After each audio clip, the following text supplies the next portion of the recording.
northern lights have always been a source of wonder for me. The intensely beautiful colours and the way they seem to dance across the sky. As a composer, I try to convey how something makes me feel through the music I create.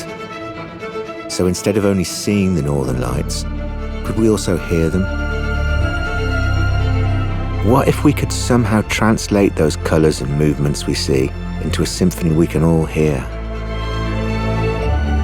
Introducing artificial intelligence into my music has opened up a whole new range of creative possibilities. I can now feed footage of the northern lights into an AI system which analyses things such as colour, size, shape, and speed. I can then incorporate those elements into the symphony. As a conductor, I interpret the composer's vision, directing and shaping the character of the music through the orchestra's performance.